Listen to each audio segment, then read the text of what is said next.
What is up, my Sabronis? This is another week, another episode of the Sabo Standard Podcast with me, Taylor, and my buddy, CamDog. Hi, Scott. Why is it always Sabronis? Can't it be Cambronies? No. Because I was saying jabronis for years. Like, I would call kids jabronis all the time. Like, jabronis is my thing. And then, so, like, you know, they're my Sabronis. I'm not the first person that said that. A kid came in, like, last year to my room, and they're like, they said, like, jabroni to me. And I said, no, you don't get to say that. That's my thing. And they're like, well, what if I just call myself your Sabroni instead? I was like, yes, that's what all my disciples are. You know, all the kids that like flock to me, they're my Sabronis. And now all you guys get to be my Sabronis as well. And so my son is a Sabroni. My wife is a jabroni. You're a jabroni also, but it's okay. Yeah, I've been saying jabronis for years. Whatever. It's my thing. I was just wondering, you have to be selfish about it. Enough about that, though.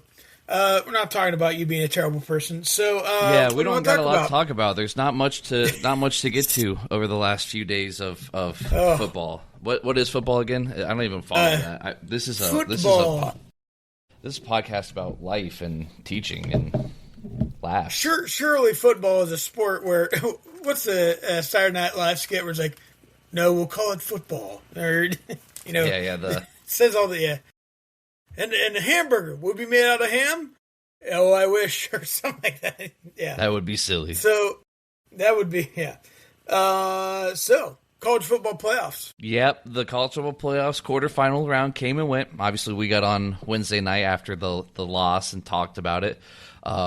I have some things to say real quick before we get into the next games. Just kind of follow up, because on Wednesday night, I was more shocked and more like, and then the next day I was kind of like, I was a little over the next day, and then the next night I kind of got upset again. I got frustrated. At the end of the day, here, and you said this. You said, like, get humble or be humble or get humbled. And that's something that, shout out to Coach Dick, he said many times to us this year about, you know, with high school football, like, you're either got to stay humble or you're going to get humbled. And, you know, it happens. The only one team at the end of the year can be happy. And when I say that I'm frustrated, and I say that I'm mad in the sense of it's college football, and I love it. I'm passionate about it. I'm passionate about the team that I love.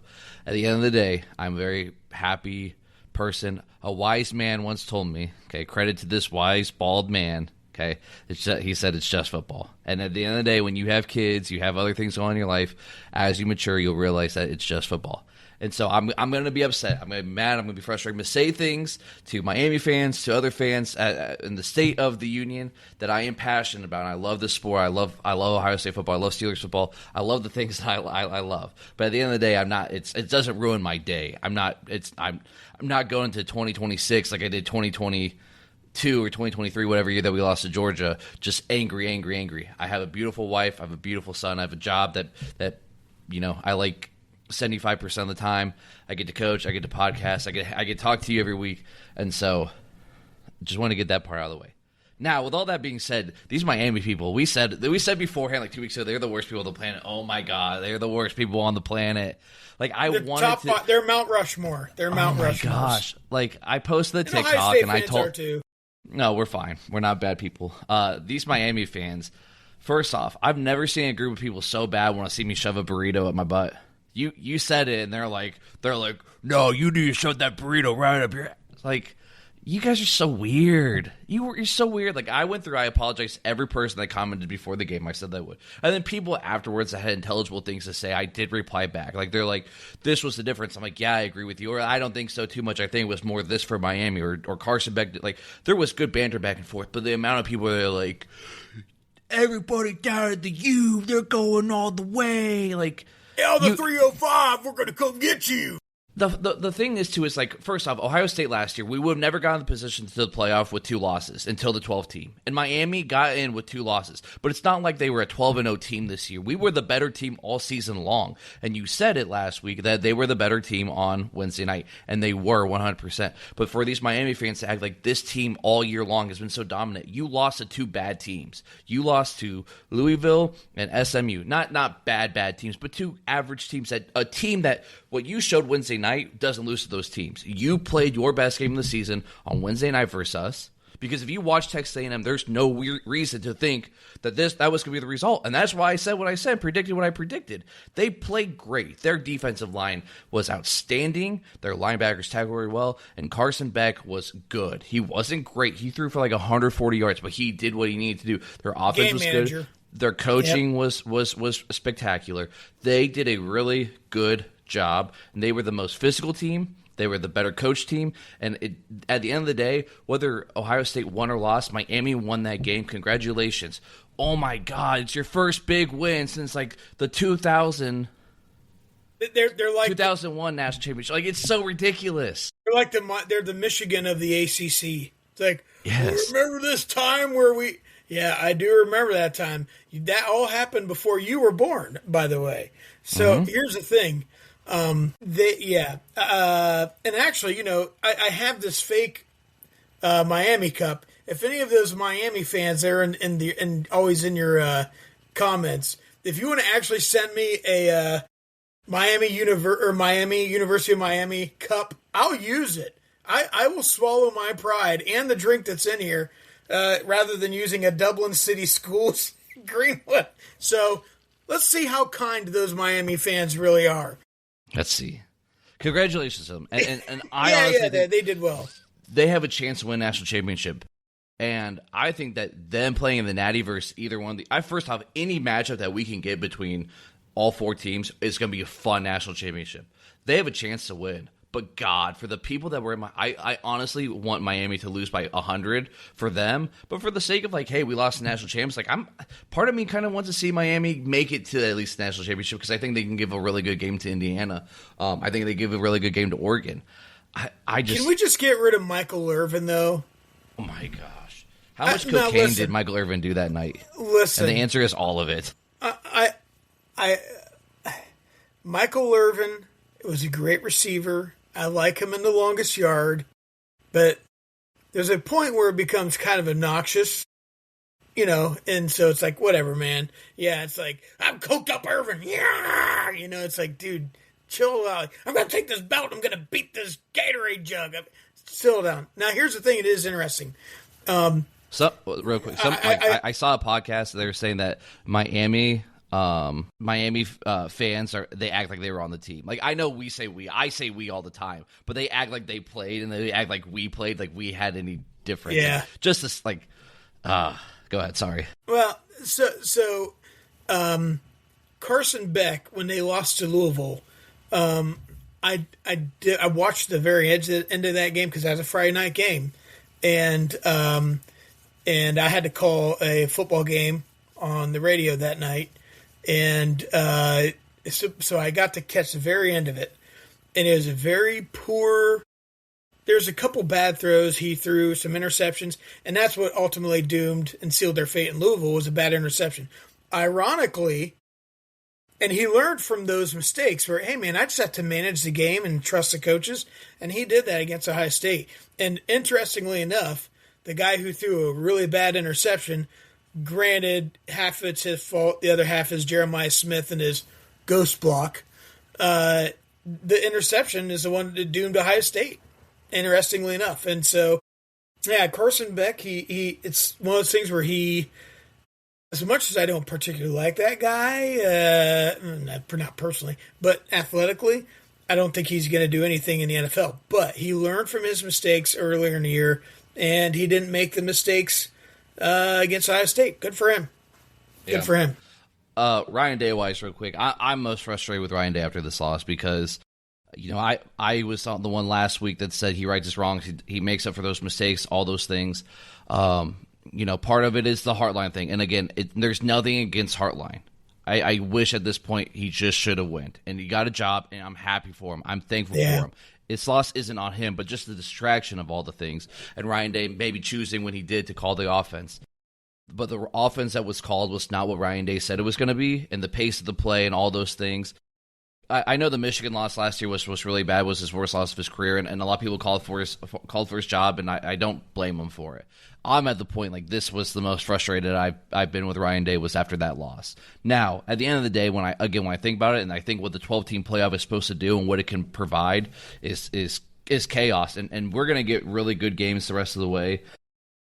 Georgia losing, kind of makes it not as sting, but then at the same time it does sting because it's like, man, we would only have to be Ole Miss to get to the national championship. But at the same time, too, Ole Miss is really good. Like, they have proven that they are really, really good. So now here's the interesting thing. You ready? Well, first off, from an Ohio State aspect, you're kind of talking about Ryan Day. Interestingly, and I saw this somewhere, and I was like, oh my gosh, we got this. Lose to Michigan, win a national championship. Beat Michigan, get a first-round upset loss. We as Ohio State fans have now gotten to experience the what-ifs and what-aboutisms in one calendar year. And I've honestly got to say, at this point for an Ohio State fan, I would much rather win a national championship every year and lose to Michigan every year. I'll take 100%. That anymore. 100% all day long. I can deal with the obnoxious Michigan fans, and they can talk about their national championships before the Model T was even created. Good for you guys. So, it's interesting how we've gotten to experience that. That being said, moving, like you were saying about the teams, if you look at it, Ole Miss, which, by the way, it's hilarious that Lane Kiffin gets on the sideline. He's like, that's my team. No, it's not. Bye. He gets some money for it, too. LSU's paying the cash. Yeah, right. And so, but what you have is really motivated teams. Indiana always is going to have a chip on their shoulder. Ole Miss, there's Ohio State of last year. They're the team that's like, we have a chip on our shoulder. We're going to prove something. Now, Miami has that a little bit. But Ole Miss, you don't get any danker than that. It's like, dude, it's like your dad leaving and you're trying to become the rock star. Ole Miss is like the Eddie Vedder of, the Pearl Jam of football right now. It's like, my dad left me and here I have to be this big rock star and I'm going to show that I belong. And they're doing it, man. And not only they're doing it convincingly. Georgia, the refs were very generous to Georgia that second half, and Ole Miss overcame that. So good for them, man. Good for them. Yeah. You brought up a point about, obviously Ohio State losing to Michigan last year, win Natty, and then vice versa this year. I agree 100%. I would much rather 10 times out of 10 win a Natty and lose to them because I don't know. The joy I felt after winning a national championship is a lot more joy than I feel after beating them because at the end of the day, that means nothing if once we fall up short. I don't know. So obviously I want both, but if you gave me a choice of one, I'm choosing the national championship. Which one lives longer in immortality of the mind? The national championship, right? Bingo. We don't know it. We can't. You're not gonna remember every single year, every time that you beat Michigan, but you're gonna remember the national championship years, especially the ones that you're alive for. And really, the Michigan thing is now anymore. It's just for both sides. It's to win a game so we don't have to listen to the other side for another 365. That's what it is anymore. Yeah. It's just a hatred, it's annoyance of the other side. But yeah, when you win a national championship, you get to do the same thing, except instead of one team, you get to do it to another 133 teams or whatever it is now. Yeah. Yeah. Let's pick those games because they are fun matchups. At the end of the day, now that we don't have a rooting interest, and first of all, my order of wanting to see a team win it. I want to see Oregon win the most. I like Dane Lanning. I don't hate Oregon out of all these teams. Indiana, Big Ten, so I'm going to root for them second. I like Cignetti. I can't stand Mendoza. And then it's a toss between Ole Miss and Miami. I really don't care the rest of the way. Yeah. He's cool, man, though, but he no emotion. He doesn't give any emotion. And so, we'll see. I'm just going to stand like that for the rest of the podcast. That's great podcasting right there. So let's do the Thursday night matchup, Miami and Ole Miss. This is one, if Miami's defensive line plays like they did against Ohio State, it will get really interesting because Chambliss is such a good guy. He Georgia's D-line was getting to him, and he would just reverse field so many times and be able to go make a play. I don't know if Ole Miss's offense can be as explosive, though. And people were in the comments saying, did you not watch? We said that they were going to score. We just didn't think they were going to be outscore Georgia. It's a 52.5 over under, and the line is Miami minus 3.5. I kind of like that number. I think it's close. I really think Ole Miss kind of can put up some points against Miami, but this is one. It's like it's going to be 24-20, 24-21. Yeah, and here's the thing. Now listen, when you're looking at what Georgia offered in terms of the Miller McLeod Hall and listen, if Ole Miss can handle Georgia's line, I think they're going to be able to handle Miami's line. I don't think they're going to dominate them, but you're right. Like Chambliss, he's so squeaky, and he's like a buttery popcorn kernel that's sitting inside of a bag for years, and then all of a sudden put him in this little microwave of pressure, and then pop, he's on fire, and he's just like. It's one of those deals where it's like, man, if they can handle Georgia's line, why can't they handle Miami's line? Mm-hmm. Right? And so I've got to pick Ole Miss on this, and not necessarily in disrespecting Miami as much as I don't like them, but I think it's just a matter of they're going to be a better team in the end, and I'm going to say 31-24 Ole Miss. Cool. Okay. I'm going to lean towards the Miami side. I am. I think that their defense really impressed me a lot, and I think that their defense is just going to be able to get enough stops. So I'm going to pick Miami, but I think it's going to be an excellent game. I really think Ole Miss they're going to be able to hold their own just fine with Oregon or with Miami. Ole Miss has depth. Miami does not. If Ohio State didn't come out playing like a bunch of ding dong knuckleheads. Doo-doo dunderheads in that first half, Ohio State, and throwing that stupid interception, missing the field goal, crap like that, Ohio State wins by 14, 17 points easily. So you could see the lack of depth for Miami. And you've heard me say this before, you're only as good as your backups. And Miami is loaded, but I'm not so sure about their depth. Ole Miss has the depth. 3 drives in the second half for Ohio State, minus the one on the very, very, very last, like after Miami had scored the touchdown, and you gave them that touchdown, try to go get something, that he threw the second pick. 3 drives in the second half, and dudes were on their knees gasping for air. We want to slow it down, and that's we're gonna get into that later out the offseason. I'm gonna break that down a little bit. I want to go through every single loss that Ryan Day has had and see like how many times has a kicker missed a kick. I want to go through that game. There's some conversations to be had, but.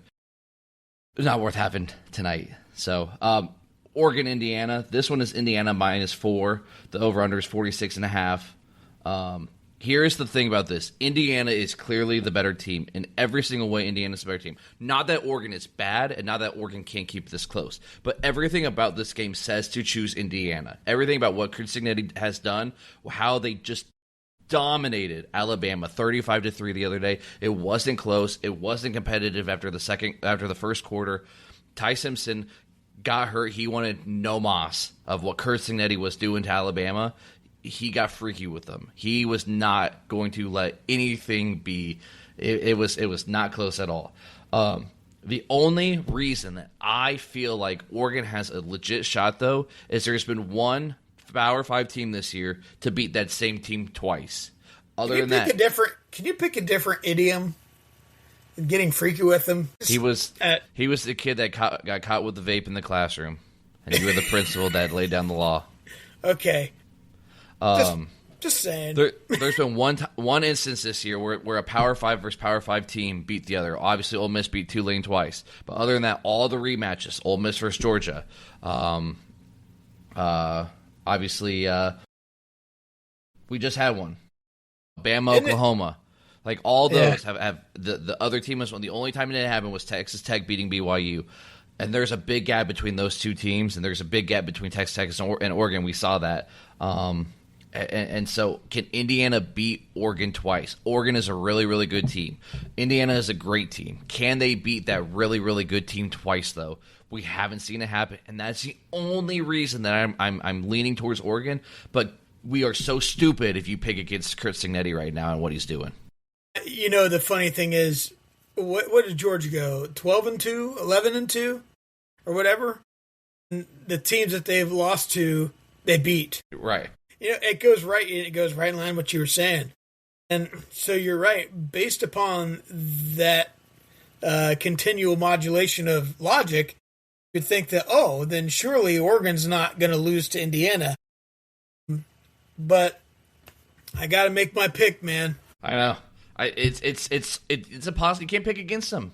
24-21, Indiana. 24-23, Indiana. Write it down, Last second kids. field goal. Last second field goal. Oh man. 1 point Indiana win. And you know what, man? I have a really good. Hold on, I have a really good friend who lives in Indiana, and he said, he said it's nuts there right now, and it's just people are really latching on to everything. They're totally buying into the culture now, and so it's a great feel good story. The way I see it, and I explained it to somebody yesterday. Buddy of mine, I said, I'd be happy with 3 of these 4 teams winning. First of all, Indiana. Second of all, Ole Miss, just because I hate Lane Kiffin for doing that crap to him, and I think it's wonderful. It's the Eddie Vedder story. And in Oregon, you still get a Big Ten victory, so that way the SEC people can be like, but we can't make out with our sisters. And then, but then you got Miami, and I don't want Miami to win. But it's an ACC school to win, and it's good for the balance of power in the end of things. But they beat Ohio State, and so I'm kind of like, I'm mad about that. But it would also be a good feel-good story, too, because that means 2 years in a row the national championship was won by teams that just got hot, if Miami or Ole Miss win, too. So there's some of that in it, too. If you get an Indiana Miami national championship, we are essentially Indiana last year. Indiana's 2 losses for Ohio State and Notre Dame, the 2 teams that play national championship. Our 2 losses would be to Indiana and Miami, the 2 teams that play national championship, which just means that we are going to the national championship next year. Have you seen the transfer portal? The transfer portal is not great. It's also not awful. I'm not one to overreact. Obviously, but hold on, before you get into that, did you give your prediction for Oregon, Indiana? You said Ole Miss, Indiana. I said Miami. So I, just for the sake of us going against each other on this one, I'm going to pick Oregon. Because you can't be the same team twice, a really, really good team twice. It's going to be a phenomenal game. It's going to be a great game. I'm excited for it. I'm going to pick Oregon on the upset. I'm going to pick Miami, and then or I get an Oregon-Miami National Championship. You have an Indiana-Ole Miss National Championship, and then next week we will kind of go from there on how. I think we need to do a Fernando Mendoza prediction. Can you give us a Fernando Mendoza prediction? Or do you want me to give you one? Nobody believes in anything that we can do. I believed in it. I believed in us.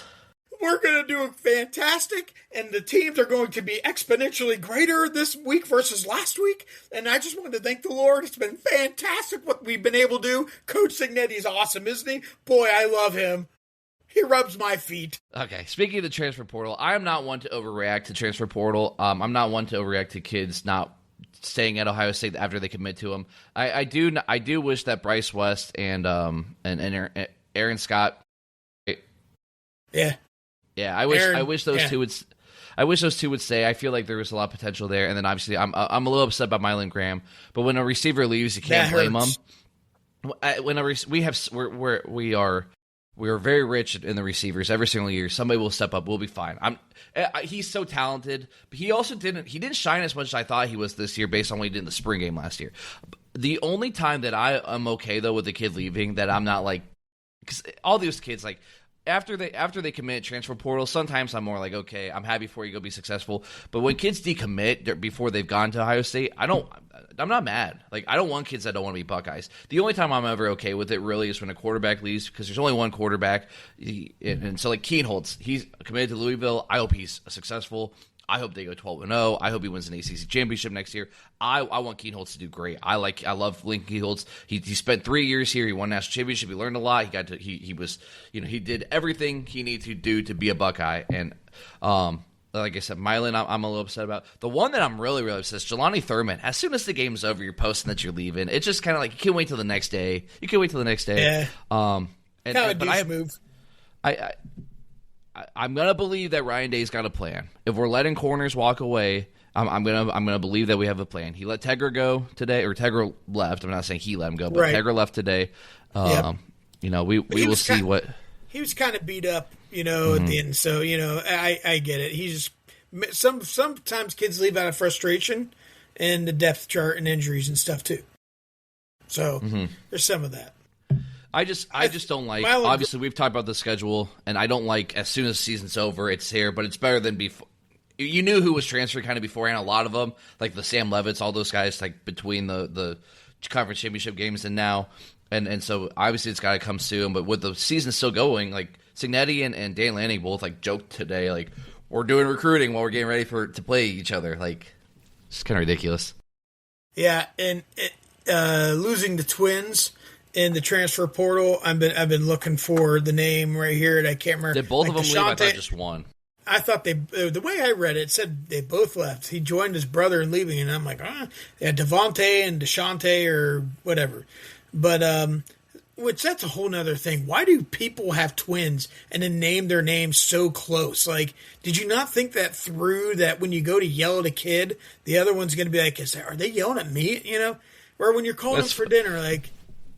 Why do they do that? That's funny considering you have a twin brother named Shot. You have a twin sister also named Taylor. I don't, actually. You're right. But anyways, so the thing is, you know, I think that hurts. You saw the offensive line this year, especially down towards the nitty-gritty of the season, was not where it needed to be. Losing depth on that really is, I think that's going to be problematic. So they're going to have to do some deep digging, if not recruiting, trying to maybe turn some kids, but getting stuff out of the portal. Yeah, they've got to do something, you know. Do you think Alabama's losing any more of them centers? Think we could steal another one of them? Yeah, but, you know, it's all-American centers. But, yeah, the transfer portal is just as important as recruiting anymore. And I think losing Mylan Graham, that's not going to hurt us next year. It's going to hurt us the year after that. And I think that's, you know, I don't care about next year. Yeah, we're fine. It's about that depth and getting kids into your culture, getting kids into your weight room, learning your system, the way of doing things, and losing kids like that, it doesn't hurt you in the indirect next year. It's the year after that can really get you. Yeah. So. Yeah, I hear you. But with the transfer portal, like you're worried about the 2 years from now. These got ability to. Ohio State's going to always reload and not rebuild. Now, you keep taking steps back and reloading, it's going to be really hard to win a national championship again. But we'll see what Ryan Day has. I believe he has a plan. If he hurts me on this, if he screws me on this one too, I feel like there's just been, if we get gypped after what we just saw, I'm gonna start walking towards the train. I'm not hopping on it yet, but I'm at the point now where I'm the most upset with him I've ever been. But we are also selfish as Ohio State fans. We just won a national championship and we're upset with our head coach because we didn't go back to back. I mean that's. But you should have gone back to back. Yes. Coulda, shoulda, woulda. Yep. But you didn't. Yep. Yeah, I don't know. And, you know, the fact that was like a third of the players that are in the portal now and like Iowa State at one point only had 16 players left on their roster. Like, what the heck is going on? Can we fix this or do something? We got to have sit out a year, all this crap. Yeah. And here's the thing. It's the people are like, I think those kids deserve to get paid. Okay, fine, whatever. I'm not talking about that. It's the fact that you have more rights in free agency than professionals, and some kids are getting paid more than professionals. Yeah. Other than the schematic issues with that, you're also talking about what does this do to make kids want to stay in college? 10 years ago, that was a great discussion point. Hey, let's have kids stay in college and develop. But now what's happening is kids can make more now, they have more flexibility now versus the pros. And so you have kids that might be able to want to get in and play Division I school or get a scholarship, but they can't get in because some moron like the guy who went to the NBA wants to come back and play college basketball again. Like, no, dude, you're taking a scholarship. This should never be happening. What is? Yeah.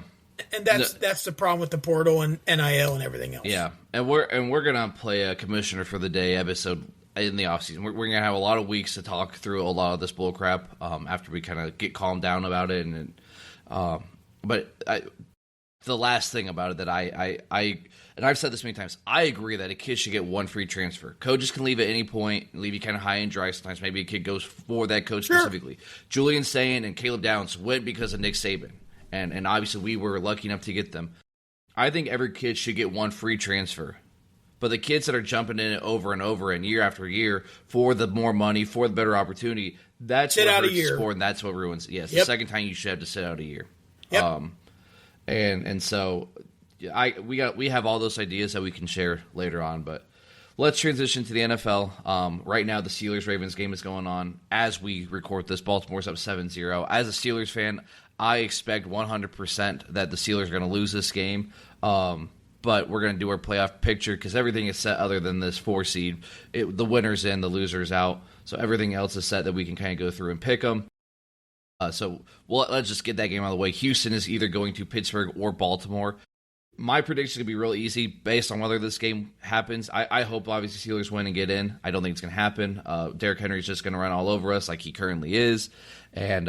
But either way, whether it's Baltimore or Pittsburgh hosting next week, Houston is going to go in and beat them. Houston is one of the hottest teams right now. C.J. Stroud looks like rookie C.J. Stroud right now. Like he does. The deep ball, the playmakers, and the defense is best in the NFL right now. Yep, they're clicking. And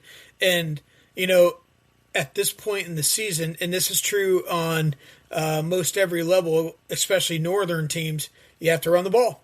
And Baltimore has a good running back, Grant. Henry's had some dropsies and stuff and fumbleies and stuff, but you have to have the ability to run the ball.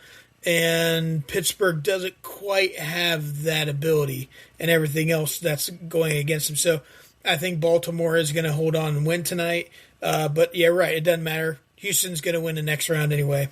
So, Bills-Jags. The Jags are one of the hottest teams, too, right now. Trevor Lawrence is playing out of his frickin' mind. It seems like they put up more points every single week. But this is Buffalo's time. Like, if you are the Buffalo Bills and you don't have Patrick Mahomes in your way and you don't win, you don't make it to the Super Bowl, they're getting fired. Like, the head coach is getting fired. So Buffalo's going to come out really hot, and I think they're going to go into Jacksonville, and they are going to win that game as the 6th seed winning that one. Now, if you look at the Jaguars' recent schedule, I just pulled it up, and let's see, they beat the Titans today. They beat the Colts. Then they did beat the Broncos. That's a big win, but they beat the Jets, the Colts, the Titans again, then the Cardinals. They did drub the Chargers, though.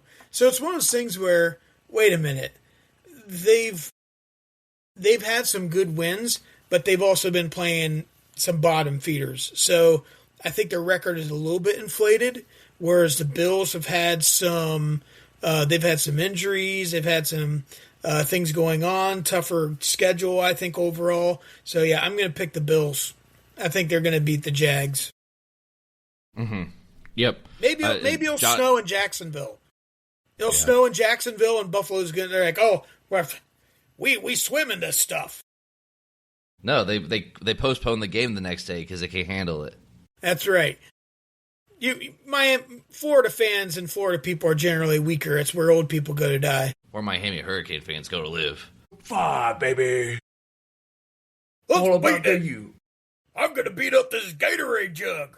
All right, next.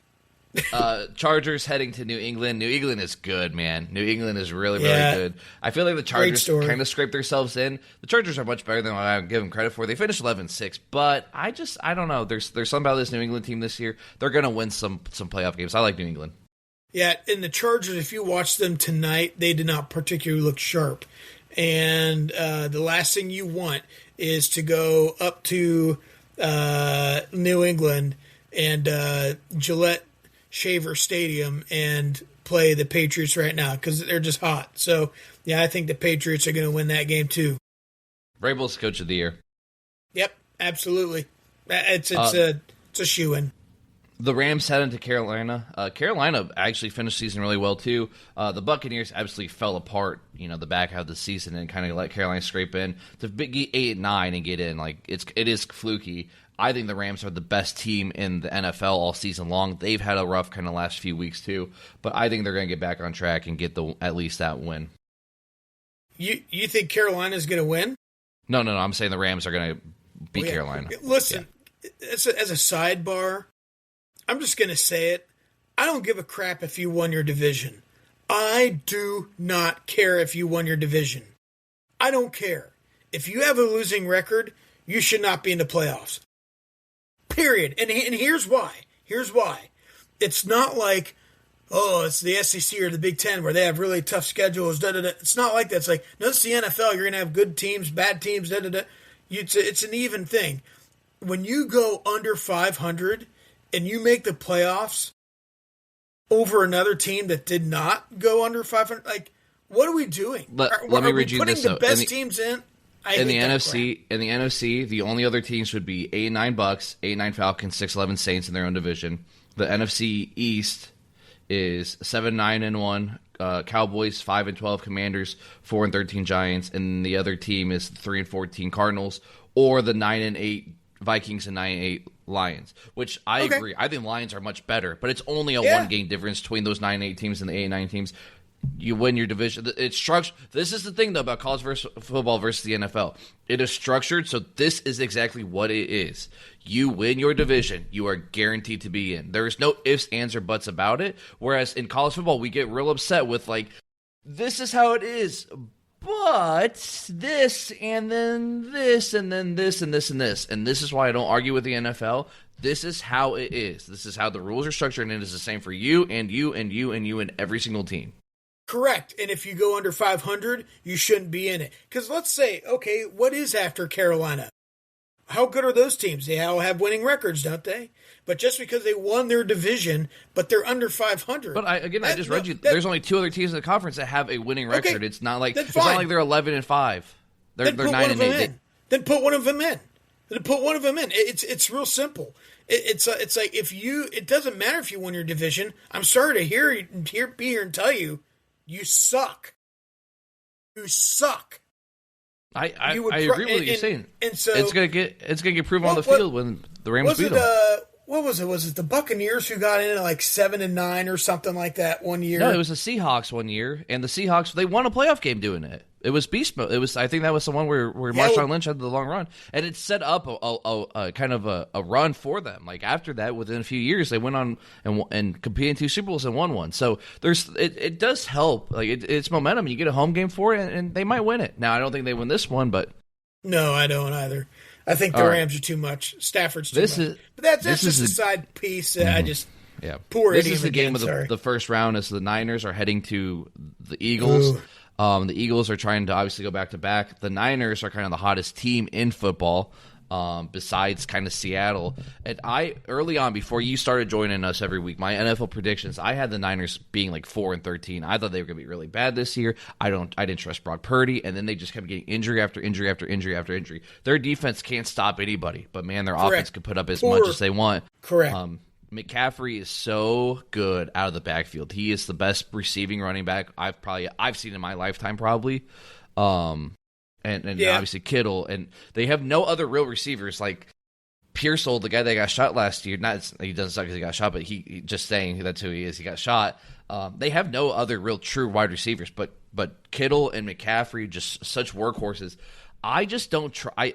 I'm Niners fans are going to treat me like I'm thinking that I act like they're Miami Hurricanes fans.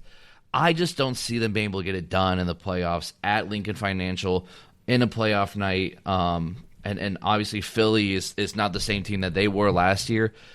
But I just think the injuries are going to catch up to them at some point, and they kind of have started to. I think Philadelphia wins that game. And I will say, Barkley kind of kudos to the Niners for what they did this year. And sure.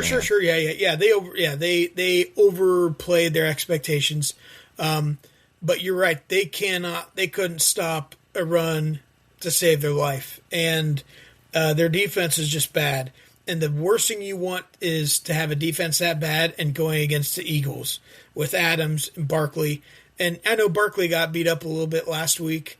But, man, you're playing the Slim Reaper and Barkley. Like, if you can't stop anything, then that's the last thing you need. And, yeah, I think Philly's going to win that one pretty convincingly. Yep. Well, the next one is dear to you. Your Packers are heading to Chicago. Could you imagine in your lifetime this being a playoff game? The Packers heading to Chicago. Ben Johnson, he is good, and Caleb Williams looks really good, and their offense is really explosive. I thought he was going to have a year of struggling. I expected him to kind of do this. I didn't think it was going to be with Caleb Williams. I really like Chicago a lot. Is Jordan Love back for this game? I don't know. I think they've kind of been sitting him out, just being precaution, because they already had stuff wrapped up. And I think so it's a combination of make sure he's good to go. We got stuff locked up. Yeah, I'm not saying they threw games, but there's no need to. Your season's been a roller coaster. It was such a high, and then you guys peaked, and then everybody just kind of got injured. It's crashed since then. And in Chicago, they've they peaked, and then they've lost a few of their last few games. They lost today. It didn't really matter for them because the Eagles ended up losing too. But it got them the 2 seed to host Green Bay. It's nothing against your Packers, but I just really like I really like Chicago. I really like Ben Johnson. I think that they get this one done. Yeah. With Love in the game. Now, I'll say this. I think the Packers are going to go in and they're either going to win by 3 or they're going to lose by 14. Mm-hmm. There's no in between. Because you're thinking about Love coming back after being out. And then, the Bears, they didn't get killed today. They lost a good loss, And so I think it's one of those deals where, cold isn't the issue. Running isn't the issue. The Bears have a great defense. And I just don't know if the Packers are going to be running all cylinders in that game. And I think the Bears are unfortunately going to beat them bad. Don't say that, Scott. Bears are going to win. Repeat after me. Good, better, best. Good, better, best. Never let it rest. Never let it rest. Until your good is better. Until your good is better. And the better is best. Better is best. Go Bears. Bears. Hey, this is a fun game. Houston going to New England, 5-2. C.J. Stroud getting a playoff win, heading to New England. Mike Vrabel. I like the Patriots in this one, but it's whoa. We don't even know if that's going to happen. Let's worry about that next. You want to do that now? You want to go all the way? Yeah, we get it wrong, then we'll go from there. Just let's rapid fire. Then I'm going Patriots. I'm going Patriots on that one. I'm going Bills over Broncos. I'm going Eagles over the Bears, and then we get Rams Seahawks again. I'm going the Rams over the Seahawks on that one, just because the first time was the second time that was such a fun. It was game of the year. The Seahawks got it done. I don't think they do it 2 times in a row on them. And then I got Bills over the Patriots. I got Rams over the Eagles. And then my Super Bowl is the Bills and the Rams, and Josh Allen does not get it done. I think the Rams win the Super Bowl. And I'm going to be entirely wrong because it's going to end up being like Bears-Broncos, but it's okay. I've been wrong before. Now, I've been wrong before. I've been wrong a lot the last few weeks. I think we're going to see, interestingly enough, the Super Bowl's in San Francisco, and everyone's like, oh, San Francisco is going to get hot, and, it's a conspiracy of the NFL. I don't see that happening. I think at the end, I think the Eagles are going to beat the Bears. There's just too much experience for Philly. I don't think Seattle is going to last. I think it's going to end up being the Eagles and the Broncos. And again, I think the Eagles just had too much experience. I think Denver's good, but Bo Nix. I saw Bo Nix try to make a throw out the flats tonight. It was just a shave route. It was nothing complicated. And he overthrew the receiver by 5 yards in the air. I'm like, dude, who are you throwing to? Yeah. 9 out of 10 guys who've ever thrown a ball can make that throw. And it's like, where are you throwing, dude? And I don't know if Bo Nix is there yet in that big of a situation. I agree. He's not there yet, and that's why I'm losing early. Pats Broncos, one of those two is going to get to the Super Bowl. I said earlier that I've been wrong. Because the Bills are not at home. The Bills are not at home, so they're always traveling. Hurt themselves. I just said a minute ago that I've been wrong a lot recently, and so a lot of these comments are on these TikToks because we make our predictions. Do these guys even know anything about football? You know anything about football? You're so stupid. You don't know nothing about football. Yeah. I'm like, I feel like I know a good amount. I feel like I have some good football knowledge. I really feel like I got some. I know football. I've been around football. I've watched a lot of football. I've been in football in a lot of different capacities. I feel like I know a little bit. Well, there you go. And that's the thing. Do these guys even know football? No, but I also know that I don't have to play a sport like that all the way to the pro level to know anything about sport. And you can look at some great players, great coaches of all time, and they didn't. And look at Stephen A. Smith. That guy, all he talks about is basketball, and he averaged like 0.7 points a game in college at like the University of Santa Ana Technical School of Beauty, A&M. Come here, buddy. Come here, Grayson. We got a visitor. Come here, Gray. Let's get it. Do they even know football? This boy knows football. Hey, now, interestingly enough, everyone, when Taylor told me that he was having a kid, he's like, when I have a kid, I'm going to put a football in his hand from the day he's born. Like Tiger Woods was his dad, and Earl's going to... Yeah, so my kid's going to be the next Tom Brady. And here I'm talking to myself. So there I was. Born a baby. It was a really dark, windy night one time. And then all of a sudden, my dad said, "Oh my... Hey, man, how's it going?" I heard everything he said, yes. I put a football in his hands from day one like Tiger Woods and Earl. I was recounting the birth night. Yeah, I remember the night I was born, actually. I remember my mom holding me. I was looking out the window. It was a dark, wintry night in Great Falls, Montana.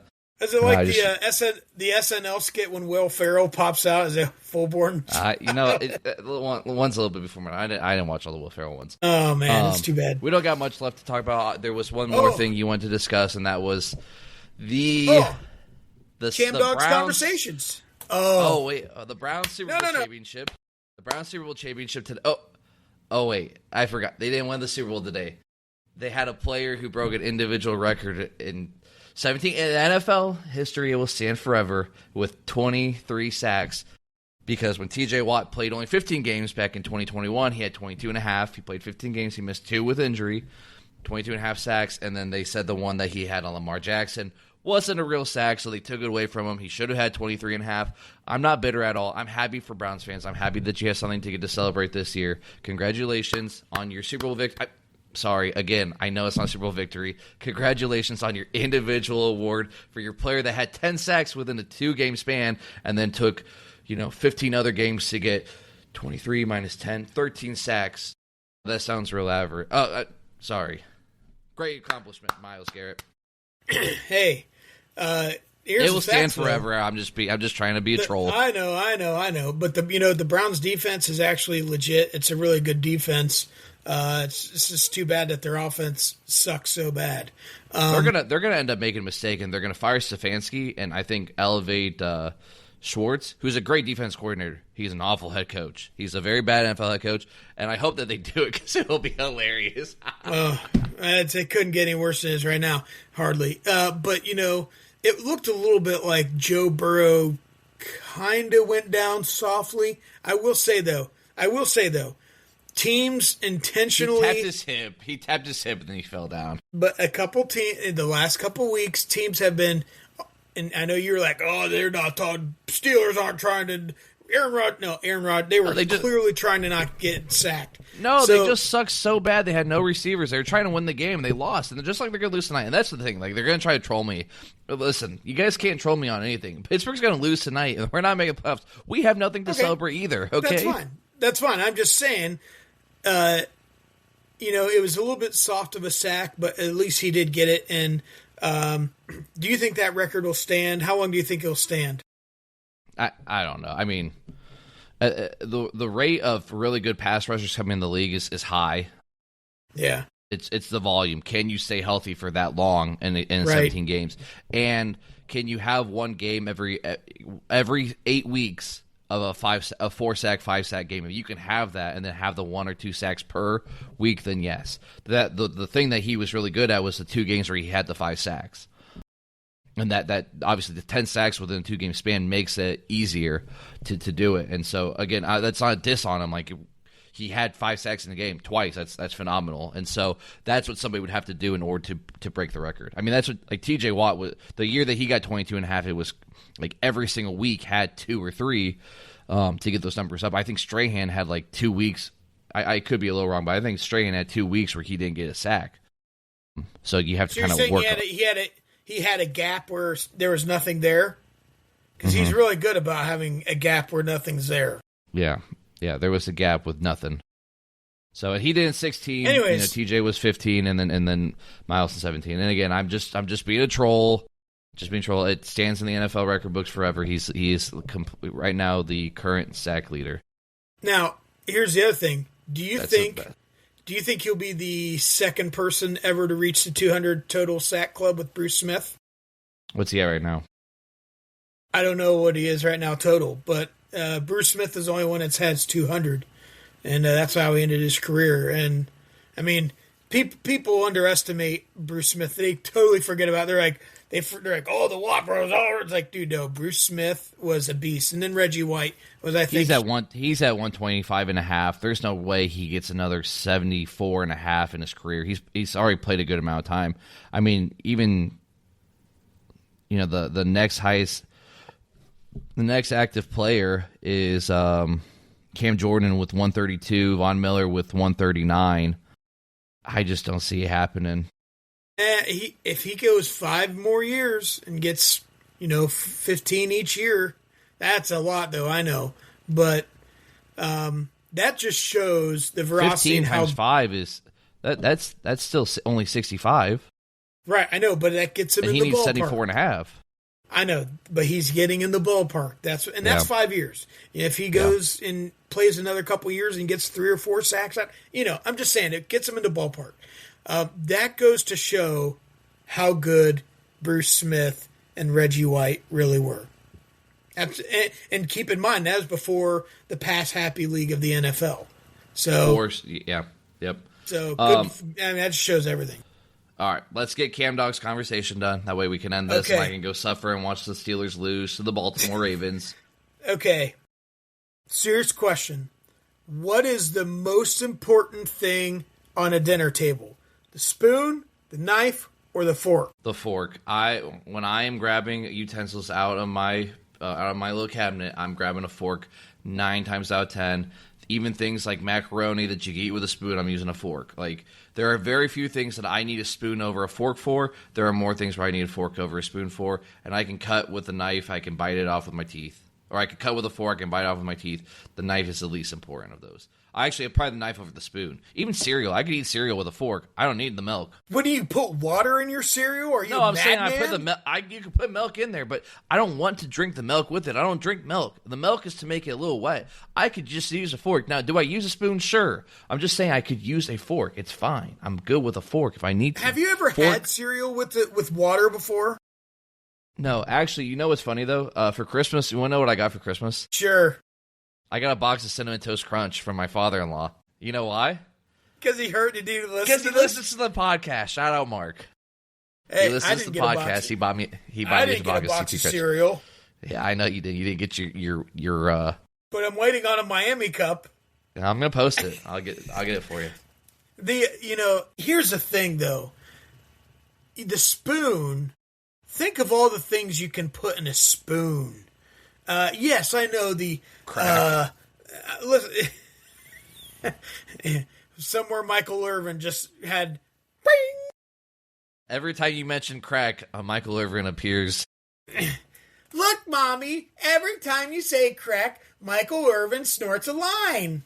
So anyways, but it's one of those things where, with a fork, you can, pry. I think we all agree. The knife is the least important thing. However, you never know when you're eating a nice steak dinner and you need it for a steak. It's hard to cut meat without it. But also, if you ever get attacked while you're eating dinner, you can't defend yourself as easily. But if you have a knife, it's not outside the realm of possibility of things that can happen. But definitely the knife is the least important of the three. So we're left with a spoon and a fork. Yes, you can cut things with a fork, but have you ever cut things with a spoon? Listen, rapid fire at me foods, and I'll tell you if I use a fork or a spoon. You do this. Rapid fire foods. So whatever food you want, I'll tell you if I use a fork or a spoon. Lasagna. Fork. Soup. Spoon. You all said fork. I didn't. I was waiting for you to say spoon. Come on, keep going. Corn. Fork. Yes, you can get the kernels on a fork and eat it. Green beans. Fork. Baked potato. Fork. Chicken. Fork. Case closed. I win. Arguments over. Some of them are just so stupid. Mashed potatoes. Fork. What? You're a madman. You are a madman. You're invited over to dinner anytime you want. I'll make mashed potatoes and I'll show you how to eat it with a fork. I know. I'm not saying it, but I mean, you're probably using a fork like my kid does. Listen. The fork is a nice shovel to put things into a spoon, so you can put more things on your spoon into your mouth. A fork only holds a limited number of things, whereas a spoon can hold everything. The spoon is a great capacitor holder, whereas the fork only holds what's on them tongs. Let me see them tongs, CeeLo. Who wrote that song? Let me see them. Who was it? CeeLo was the guy with the little hands. Who's the guy who wrote the thong song? What was his name? Oh my God. Cisco. That was his name. So, sorry, Cisco, wherever you are. Is your wife in the other room hearing you say that and she yelled it out? She knew it? No.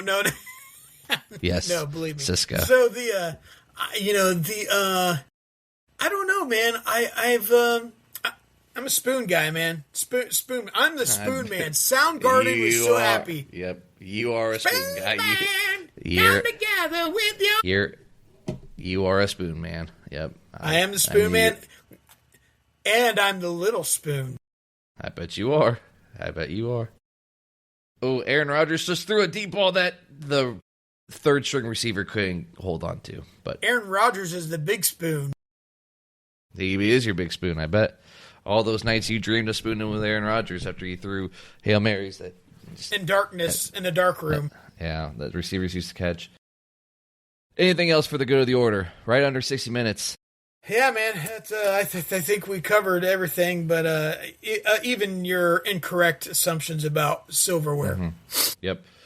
Really, really looking forward to these semifinal games on Thursday night, Friday night. Obviously, I wish the Buckeyes were in it, but I'm over it. I just want 2 good games and then a national championship that is just really awesome. And then NFL football next weekend. I'm looking forward to it. I'm excited for it. Should be a fun weekend of football. We go back to work tomorrow as teachers. I'm not looking forward to that. A knife is a fork also. I am looking forward to it because that's my job. So we will get through it. I love my job. Carol Bebat would be so happy. I love my job. ILMJ. Yep. Man, what a wonderful woman she is. Well, best of the biz. All right, man. What's you got to do the if you go to piss like a puppy, stay on the porch? Yeah. Shout out Dylan for the shirt, by the way. My boy Dylan. He got this for me like 2 years ago. So you have a shirt and cereal? I have nothing. I don't even have a freaking mic that you said you were going to get me. We didn't get the 500.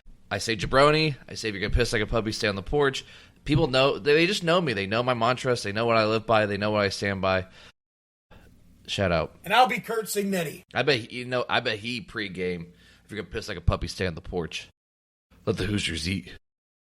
I'm gonna start doing podcasts like Bill Belichick. Yeah, to run that shirt. We need a thumbnail. Make your Signetti face. That's a good thumbnail. Thank you. All right. Later. Yep. See ya. If you're getting pissed like a puppy, stay on the porch. Hit it, Jamal. Because if you go piss like a puppy, stay on the porch and let the big dogs eat.